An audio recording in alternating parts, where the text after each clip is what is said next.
로마서 4장 17절부터 25절까지 말씀인데요. 로마서 4장 17절부터 25절까지 말씀. 로마서 4장 17절부터 25절까지 우리 함께 한 목소리로 합독하겠습니다. 기록된 바 내가 너를 많은 민족의 조상으로 세웠다 하심과 같으니 그가 믿은 바 하나님은 죽은 자를 살리시며 없는 것을 있는 것으로 부르시는 이시니라. 아브라함이 바랄 수 없는 중에 바라고 믿었으니 이는 내 후손이 이 같으리라 하신 말씀대로 많은 민족의 조상이 되게 하려 하심이라. 그가 100세나 되어 자기 몸이 죽은 것 같고 사라의 태가 죽은 것 같음을 알고도 믿음이 약하여지지 아니하고 믿음이 없어 하나님의 약속을 의심하지 않고 믿음으로 견고하여져서 하나님께 영광을 돌리며 약속하신 그것을 또한 능히 이루실 줄을 확신하였으니 그러므로 그것이 그에게 의로 여겨졌느니라. 그에게 의로 여겨졌다 기록된 것은 아브라함만 위한 것이 아니요 의로 여기심을 받은 우리도 위함이니 곧 예수 우리 주를 죽은 자 가운데서 살리신 이를 믿는 자니라. 예수는 우리가 범죄한 것 때문에 내줌이 되고 또한 우리를 의롭다 하시기 위하여 살아나셨느니라. 아멘. 우리는 지난주에 로마서의 핵심 구절이라고 할 수 있는 로마서 1장 16절과 17절 말씀을 살펴보았습니다. 바울은 로마에 있는 성도들에게 복음을 전하기를 원했습니다. 로마서의 핵심이 바로 이 복음이라는 것을 우리는 이 말씀을 통해서 알 수 있었고 또 바울의 그 마음을 통해서 또 그것을 알 수 있었습니다. 그래서 16절 17절에서 바울은 복음에 관한 이야기를 하죠. 그래서 제가 지난주에 이런 얘기했습니다. 복음은 하나님의 능력이다. 복음이 무엇인가? 하나님의 능력이다. 그런데 어떤 능력인가? 구원을 주시는 능력이다. 이걸 생각해 보면서 구원을 주신 능력, 그럼 구원이 뭐지? 하면서 구원의 깊이와 구원의 너비에 대해서 생각해 봤습니다. 그래서 제가 단지 이 천국 가는 티켓이 아니다. 구원은 또 복음은 천국 가게 해주는 그런 능력이 아니다. 아니다는 아니고 그런 거에 국한되지 않는다라는 말씀을 드렸습니다. 단지 천국 가는 티켓이 아니라 하나님과의 관계 회복이라고 하는 깊이가 있다. 또 그 회복을 통해서 모든 사람에게 미치는 구원의 너비라는 측면이 있다. 그래서 구원의 깊이와 너비에 대해서 지난 시간 우리가 이야기를 나눠 보았습니다. 그리고 이어서 바울은 이 복음이 어떻게 작동되어지는지, 이 복음이 하나님의 능력이 어떻게 작동되어지는지를 가르쳐 줍니다. 이 복음은 모든 믿는 자에게 구원을 주시는 하나님의 능력이다. 믿음으로 믿음에 이르게 하나니 그러면서 오직 의인은 믿음으로 말미암아 살리라. 1장 16절 17절에서 바울은 이 복음이 믿음으로 작동되어진다. 뭘로 작동된다고요? 복음이 믿음으로 믿음에 이르게 하고 오직 의인은 믿음으로 말미암아 살게 된다는 거죠. 그래서 로마서는 이 복음과 그 복음이 작동되게 하는 믿음에 관한 이야기를 한다는 거죠. 근데 여기서 여러분 질문 하나가 떠오를 수 있습니다. 어떤 질문이냐면요, 목사님, 로마서는 우리의 행위가 아니라 은혜로 구원을 받는다, 행위가 아니라 은혜로 구원받는 이야기라고 알고 있는데 무슨 또 복음이 믿음으로 작동되는 건 그것도 무슨 말이죠? 그러면 믿음도 우리의 어떤 행위 이런 거 아닌가요? 이렇게 질문해 볼 수 있잖아요. 그래서 이 믿음에 관한 이야기를 하기 위해서 바울은 오늘 우리 함께 읽었던 말씀, 거기에 등장하는 한 인물, 우리 익숙한 인물 있죠? 누가 나타나죠? 믿음의 조상 아브라함. 아브라함에 관한 이야기를 합니다. 바울은 아브라함이 이 17절에 보면 죽은 자를 살리시며 없는 것을 있는 것으로 부르시는 하나님을 믿었다. 18절 바랄 수 없는 중에 바라고 믿었다. 19절 믿음이 약해지지 않았다. 20절 믿음이 없어 하나님의 약속을 의심하지 않고 믿음으로 견고하여졌다. 17절, 18절, 19절, 20절 계속해서 반복하면서 등장하는 게 뭐죠? 믿음. 믿음의 조상답게 아브라함의 믿음에 대해서 이야기합니다. 이외에도 4장 내내 여러분 한번 쭉 4장을 전체 읽어보시면 아브라함의 믿음에 대해서 바울이 강조하고 있는 것을 우리가 볼 수 있어요. 자, 여러분 아브라함의 믿음 하면 뭐가 떠오르세요? 저는 아브라함의 믿음 하면 제일 먼저 떠오르는 게 그 아들을 제물로 바치라라고 말씀하시는 그 하나님의 명령에 순종했던 그 대단한 믿음. 그런 믿음의 사람 아브라함을 생각해 볼 수 있습니다. 여러분 다 아시는 이야기 있잖아요. 이 사건을 계기로 하나님께서 뭐라고 말씀하시냐면요, 야 아브라함아, 내가 이제야 네가 하나님 나를 경외하는 줄 내가 이제 알았다. 이제는 내가 너 믿는 거 확실히 인정. 하나님 인정해 주시는 믿음이 된 거예요. 그래서 실제로 성경에 보면 아브라함 하나님 친구라고 등장합니다. 그러고 나서 더 이상 아브라함에게 하나님께서는 믿음에 대해서 묻지 않으세요. 더 이상 시험하지 않아요. 여러분 근데 한번 생각해 볼 필요가 있습니다. 아브라함 대단한 믿음의 사람이고 바울도 아브라함의 믿음 강조하고 그런 거 보면 우리도 뭔가 거창한 걸 해야 될 것 같은데 정말 아브라함이 대단한 믿음의 사람이었냐 하는 질문을 해봐야 됩니다. 여러분 어떤지 모르겠는데 생각해 보면 아브라함이 이제 고향 갈대아 우르, 가나안에 오기 전에 갈대아 우르 그 메소포타미아 지역에 살았잖아요. 거기서 어느 날 갑자기 맞아, 야 내가 이렇게 우상 숭배하면서 살면 안 되겠다, 이렇게 해서 믿음의 조상이 되었나요? 극적인 회심 사건 없습니다. 하나님이 너 가자 해서 가신 거지. 또 아브라함이 하나님께 하나님 그래요, 제가 하나님 따라 떠났으니까 좋습니다, 내가 한번 믿음의 가문 한번 만들어 보겠습니다, 이런 선언. 그런 선언 혹시 등장하나요? 그런 선언은 나타나지 않습니다. 그래서 믿음의 조상이 된 게 아니에요. 가만히 아브라함의 이야기를 살펴보잖아요. 아브라함은 겁쟁이였습니다. 그리고 굉장히 이기적인 사람이었어요. 제가 뭐 근거 없이 이런 얘기 하는 거 아니겠죠? 자, 아브라함에게 하나님이 이제 가자 해가지고 이제 가나안에 도착했습니다. 도착하자마자 하나님 주신 말씀이 뭐냐면 이 땅 너에게 줄게였어요. 너 내 자손에게 줄게. 자, 근데 그래도 도착한 지 얼마 안 돼서 가나안 땅에 기근이 생겼습니다. 아브라함 어떻게 했을까요? 이 땅 하나님 주시기로 했으니까 이 기근도 떠나갈지어다. 막 하나님께 금식을 하면서 비가 내리게 하옵소서 이랬나요? 아브라함 바로 어떤 말씀이 나오냐면요, 기근을 피해서 애굽으로 떠났다. 겁쟁이입니다. 너무 비하기 심한가요? 애굽으로 갔잖아요. 애굽으로 갔는데 가서 보니까 자기 아내가 너무 예뻐, 불현듯. 그래서 어때요? 혹시 자기 아내를 뺏어갈까 겁이 났습니다. 아내 뺏기는 건 괜찮았나 봐요. 왜? 그것보다 더 위험하게 느껴진 게 뭐냐면 자기 목숨 생각이 났습니다. 진짜 파렴치하지 않나요? 그래서 뭐라고 하냐면 자기 아내를 누이라 속입니다. 아내는 데려가도 좋으니 내 목숨만 살려주시오. 여러분 겁쟁이 아닙니까? 믿음의 사람 맞습니까? 아니 애굽으로 가게 놔두신 하나님, 내 아내고 나고 다 애굽에서 지켜주실 거라고 믿어야 되는 거, 그래야 믿음의 조상 아닌가요? 여러분 잘 생각해 보면은 가나안 땅에 가라 하신 것도 하나님, 아들을 주시겠다고 한 것도 하나님.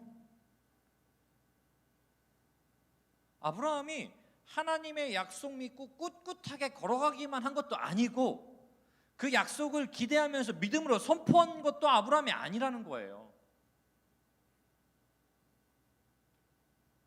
이뿐만 아니라 얼마나 이기적이냐면요, 창세기 16장 2절에 보면요, 하나님의 약속이 아닌 아내 사라의 말을 듣고 어떻게 합니까?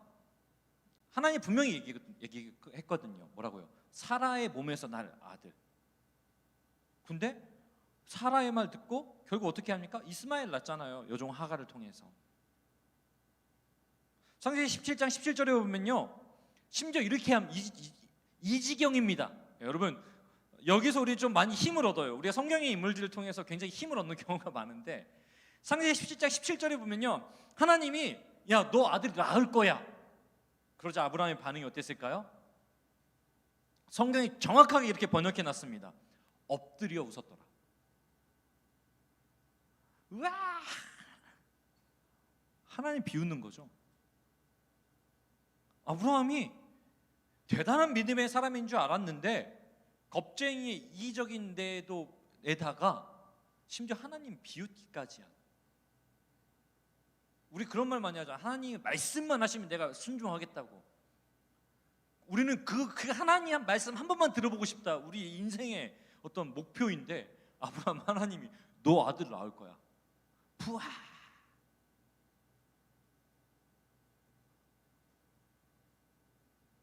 저도 가끔 저희 집에서 이런 취급을 받을 때가 있습니다. 우리 아들에게 무슨 얘기하면 아빠가 이상한 소리 한다고. 제가 그래서 하나님 마음을 압니다. 여러분, 근데요, 믿음은 제가 자주 하는 얘기인데 믿음은 감정이 아니에요.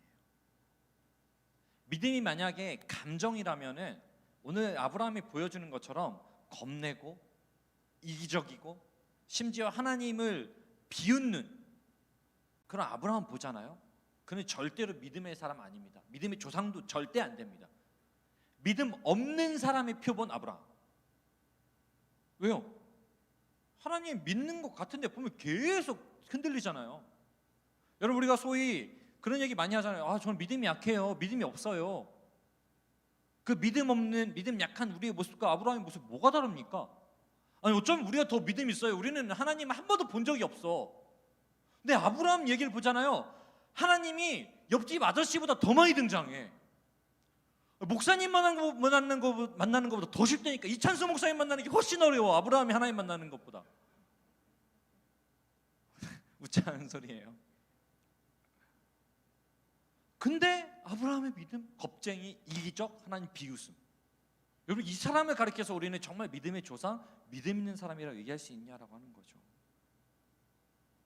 근데 이런 아브라함에 대해서 그 위대한 바울이, 그 까다롭고 엄격하기로 소문난, 정평이 난 바울이 18절에서 오늘 그 로마서 4장 18절에서 뭐라고 얘기해요? 아브라함이 말할 수 없는 중에 바라고 믿었다. 말할 수 없는 중에 바라고 믿었다. 제가 이 17절, 18절 이 말씀을 읽으면서 도무지 바울이 이해가 안 됐습니다. 바울이 나보다 창세기를 읽었어도 100번은 더 읽었을 것 같은데, 왜냐면 바울은 100% 창세기 암기하는 사람이에요. 유대인이니까. 근데 바울이 이런 표현을 썼다는 게 이해가 안 돼서 한참을 묵상했습니다. 제가 생각할 때 바랄 수 없는 중이라고 하는 아브라함의 상태는 맞아요. 이 말은 맞아요. 네. 이 말씀을 세번역 성경에서는 희망이 사라진 때, 또 우리말 성경에서는 소망이 없는 가운데라고 번역해요. 네. 바랄 수 없는 중, 희망이 사라진 때, 소망이 없는 가운데. 맞아, 이 말은 맞아요. 왜냐?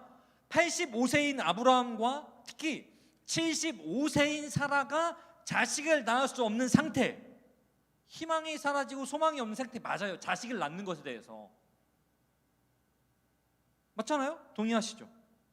그런데 여러분, 그거는 맞긴 맞는데 정말 아브라함이 바라고 믿었는가? 잘 생각해 보면은 아브라함이 굳건하게 믿었다는 내용, 저는 그걸 잘 못 느끼거든요. 그것보다는 하나님께서 이끌어 가시고, 아브라함은 그저 하나님을 인정할 뿐이에요. 그러니까 옆집 아저씨처럼 나타나는 하나님 딱 바라보면서 그 아브라함의 반응 늘 이렇게 아이고 정신 차리, 그런 느낌이 좀 들거든요. 거의 뭐 하나님이 이끌어 가시고, 하나님 이끌어 간다기보다는 거의 뭐 멱살 잡고 끌고 가거나, 네, 그냥 등 두드려 가면서 가자 뭐 이렇게 약간 뭐 오늘 낮에도 우리가 목자에 관한 얘기를 듣죠. 양몰이 하는 느낌? 네. 하나님이 이끌어 가시니까 끌어가시니까 따라가는 것. 하나님은 하나님이시니까 따라가는 것. 이런 느낌이 드는 것이죠. 저는 이 말씀을 묵상하면서 아브라함의 믿음을 통해서 우리가 배울 수 있는 것이 있겠구나라는 생각이 들었습니다. 이 믿음이라고 하는 것, 하나님의 구원, 복음이 작동되어지게 하는 믿음이라고 했는데 그 믿음이라는 게 무엇인가? 첫 번째로는 믿음은 바랄 수 없는 중에 나타난다라는 거였어요. 오늘 아브라함의 상황처럼 소위 그 믿기 좋을 때, 믿을 수 있을 때, 믿을 만할 때가 아니라 언제요? 이해되지 않고 의심이 생기기도 하고 소망이 없는 것 같은 그때, 계획하고 기대한 대로 안 될 때, 어떻게 해야 할지 막막할 때, 혼자 있는 것처럼 느껴질 때, 소망이 없어 절망하고 있는 그때, 그 바랄 수 없을 때, 그 바랄 수 없는 날에, 여러분, 근데 우리는 그때 어떻게 반응합니까?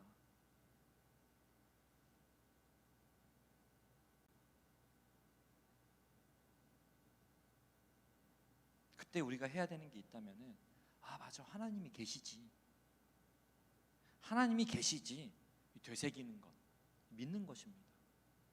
어떤 때요? 바랄 수 없을 때, 바랄 수 없는 날에. 진짜 믿음은 이 바랄 수 없는 순간에 발휘되는 거예요. 주중에 제자반에서 그 원망만 하는 그 자신의 어떤 모습에 대해서 한 지체가 이렇게 나눠줬어요.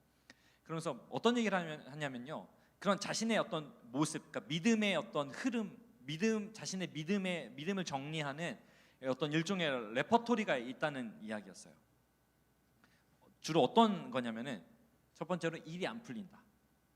일이 안 풀리면은 어떻게 한다? 주님을 원망한다.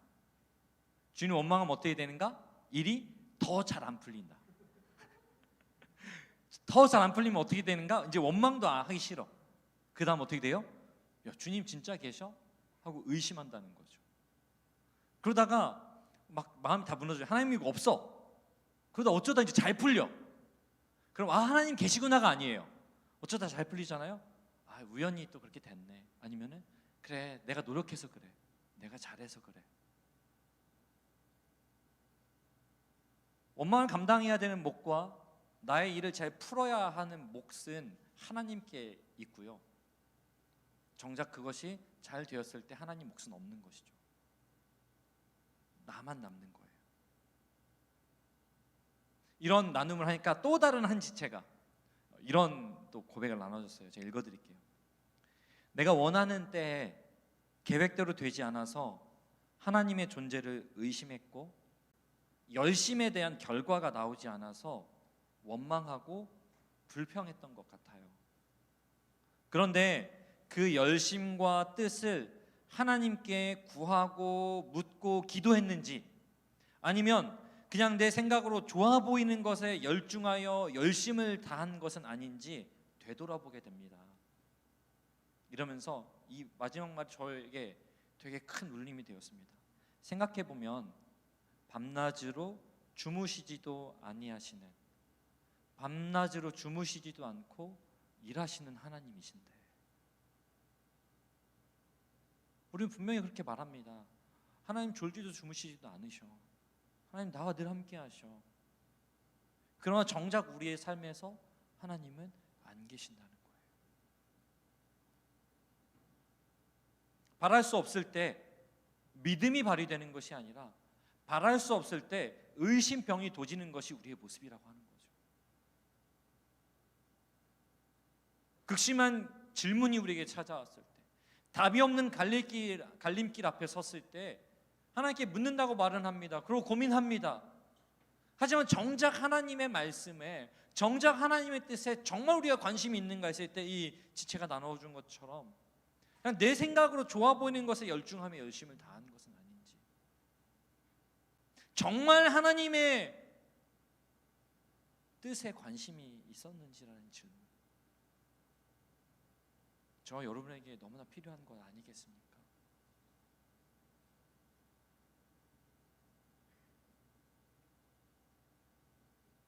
그래서 우리는 바랄 수 없을 그때에 우리는 믿음으로 일어서야 되는 거예요. 그게 뭐예요? 다른 거 아닙니다. 하나님 기억하는 거예요. 아브라함이 했던 것처럼. 아브라함 뭐 안 했다니까요. 한 게 뭐예요? 하나님, 아이고 하나님, 아이고 하나님. 이게 아브라함이에요. 뭐 비웃다가도 막 어휴.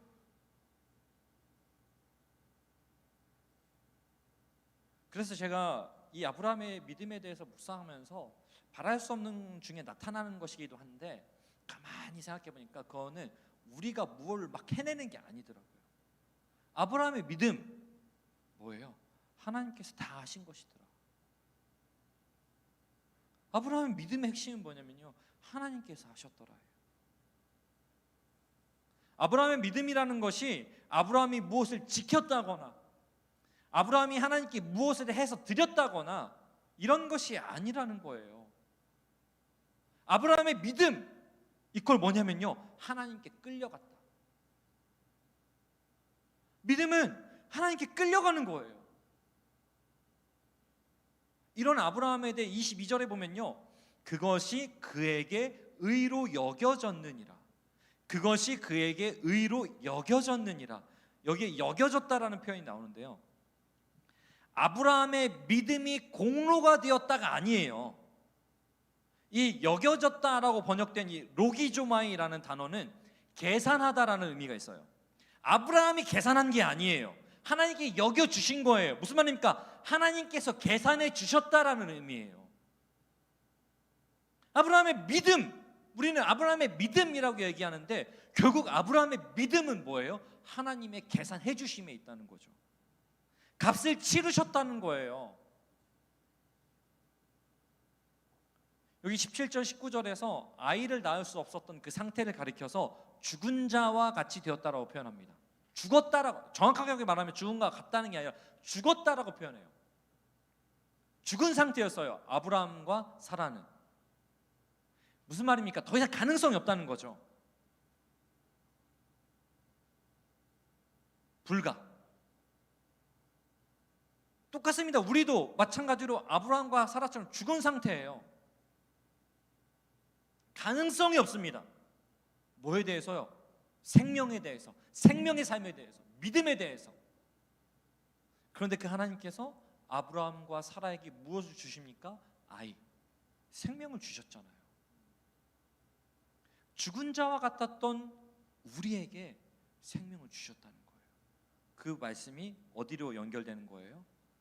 24절에 의로 여기심을 받을 우리도 위함이니 곧 예수 우리 주를 죽은 자 가운데서 살리신 이를 믿는 자니라. 죽은 자와 같았던, 아니 죽은 아브라함과 사라에게 생명을 주셨던 하나님이, 하나님께서 어떻게 해요? 예수를 어떻게 해요? 내어주심으로 인하여서 죽은 자와 같다, 아니 죽어버린, 죄로 인해 죽어버린 우리에게 생명을 주셨다. 하나님께서 우리의 생명의 값을 계산해 주셨다. 아브라함의 믿음의 이야기가 오늘 우리의 믿음의 이야기로 연결되어지는 거예요. 왜요? 아브라함의 믿음의 이야기는 하나님의 부르심으로부터 시작돼요. 아까 말했잖아요. 갈대아우르에서 나 제대로 살아봐야 되겠다, 이게 아니라니까요. 하나님 그냥 부르셨어요, 아브라함을. 잊혀질 이름 아브라함을 하나님께서 부르셨습니다. 거기서 시작된 거예요. 하나님께서 아브라함을 자기의 백성으로 여기셨어요. 그리고 하나님께서 아브라함을 믿음으로 이끌어 가셨어요. 끌어가셨어요. 그 이야기가 오늘 23절에 이렇게 그에게 의로 여겨졌다 기록된 것은 아브라함만을 위한 것이 아니요, 아브라함만을 위한 것이 아니요 우리도 위함이니. 오늘 우리, 바울은 아브라함의 이야기를 하고 있지만 아브라함의 이야기를 하고 있는 게 아니에요. 겁쟁이, 이기심 많은, 그리고 하나님을 비웃고 하나님을 의심하고 하나님 말씀 안 듣기를 반복하고 죄와 못하고 하나님 없다 말하는 아브라함의 이야기가 아니라 오늘 저와 여러분의 이야기, 우리의 이야기를 하고 있는 거예요.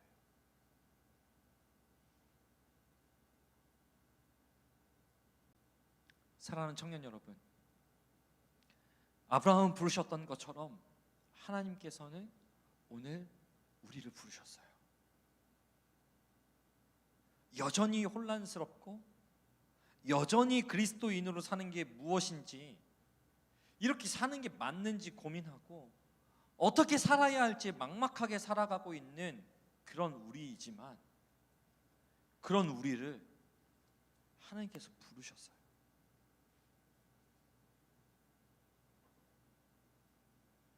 그 부르신 하나님에 대해서 바울이 로마서 11장 29절에서 이렇게 소개합니다. 하나님의 은사와 부르심에는 후회하심이 없느니라. 하나님의 부르심에 후회가 없어요. 후회가 없다는 것은요, 우리에게는 후회는 과거에 대한 아쉬움에 불과할 수 있겠지만, 하나님에게 후회가 없다는 건요, 결코 번복됨이 없다는 거예요. 확정, 확실함. 겁쟁이였고 이기적이었고 혼란스러웠던 아브라함이었지만, 하나님 부르셨기 때문에 하나님 그를 통하여 그 일을 이루십니다.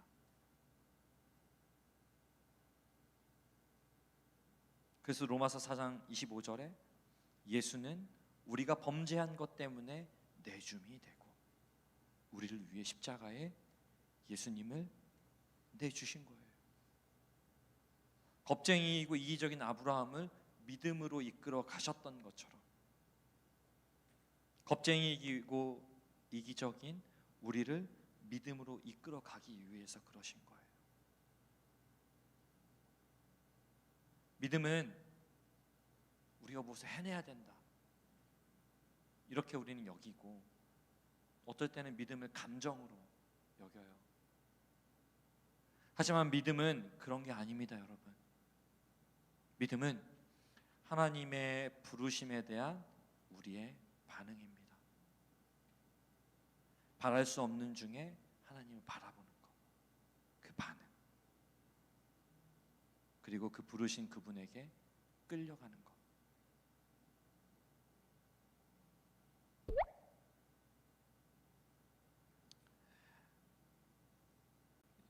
이런 묵상들을 하고 있는데, 제가 당신의 머릿속에서 나오라라는 책을 봤어요.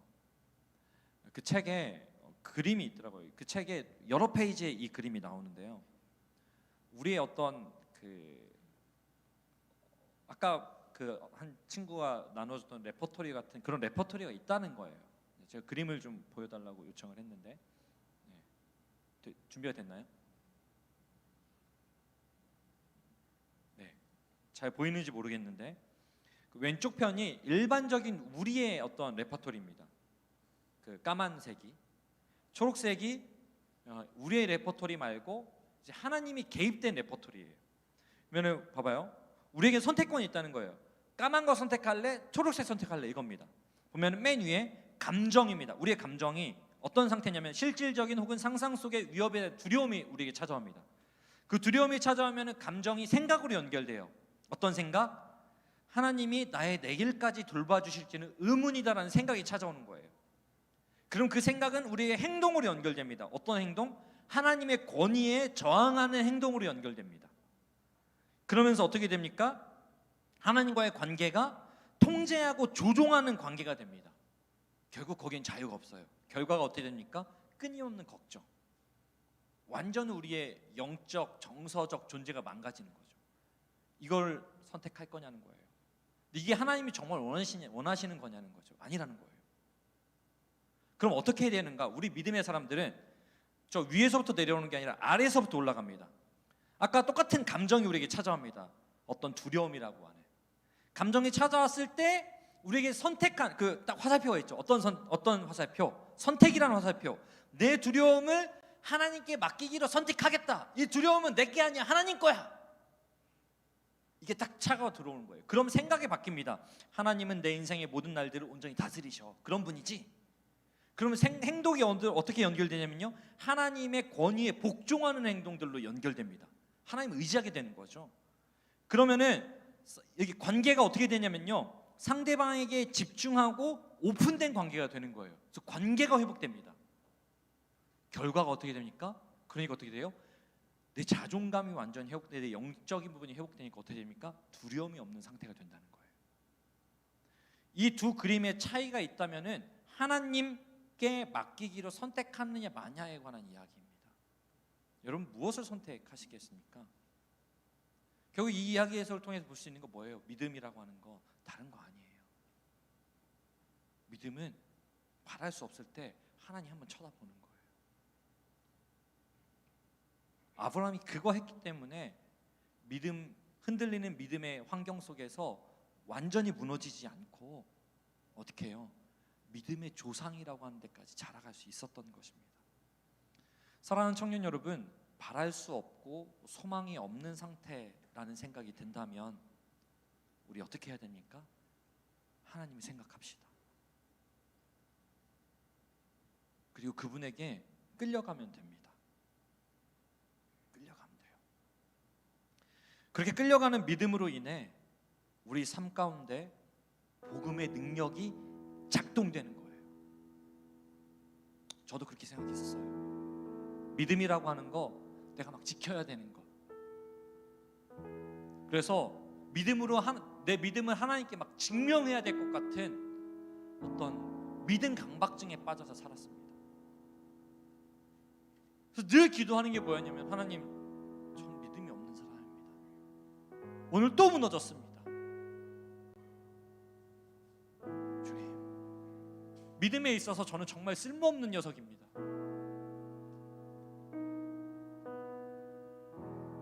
자괴감에 빠져가지고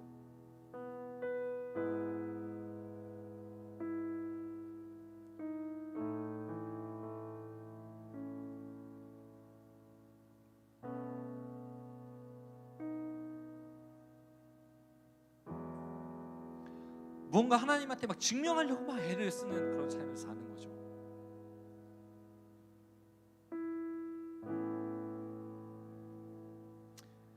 근데 성경은 우리에게 믿음이 증명해내는 것이다 이렇게 얘기하지 않는 거예요.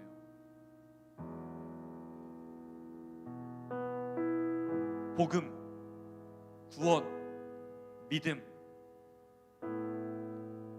복음의 진수라고 불리우는 로마서를 통해서 바울이 우리에게 하는 이야기. 믿음은 하나님이 하시는 일이야. 어떻게? 더 분명하게 얘기하면 복음은 하나님이 하신 일이야. 구원은 하나님이 너에게 베푸신 일이야. 그리고 믿음은 하나님과 네가 만들어가는 관계의 이야기야.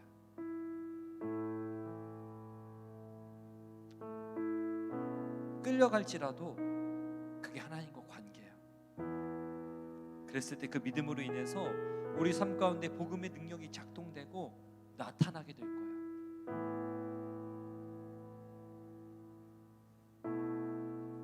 아브라함이 그 믿음이라고 하는 하나님과의 관계를 맺어갔던 거예요. 그래서 갈대아 우르를 떠났고 가나안에 도착했고 애굽으로 가기도 했고 거기서 아내를 누이라고 속이기도 했고 다시 가나안에 오고 또 뭐 롯과 헤어지기도 하고 그리고 뭐 그 가나안의 어떤 소돔의 왕들과 싸우기도 하고 또 하나님 앞에 엎드려 무서보기도 하고 아들 준다고 한 거 안 믿겠다고. 이런 관계의 과정을 하나씩 하나님께 끌려가다 보니까 끝내 여기 도착하는 거예요. 어디? 모리아산. 아들 이삭을 드렸다. 아브라함 믿음의 정점이죠.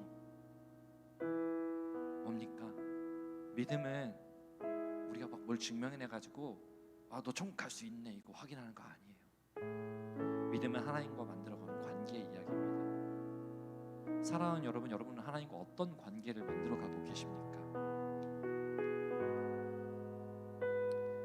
지금 하나님과 관계를 맺어가고 있다면 그것이 바로 믿음입니다. 혹여나 여러분의 삶 가운데, 여러분의 혼란과 고민 가운데 하나님이 계시지 않는다면 그것이 너무나 위험한 순간이에요. 다시 우리를 부르시는 하나님 앞에 섭시다. 그리고 그 하나님과 관계를 만들어 갑시다. 그리고 우리도 아브라함처럼 우리의 가장 귀한 것을 기꺼이 내어드릴 수 있는 그 믿음으로 하나님 앞에 설 수 있기를, 그래서 하나님의 친구라고 칭함받는 저와 여러분 될 수 있기를 예수님의 이름으로 축복합니다.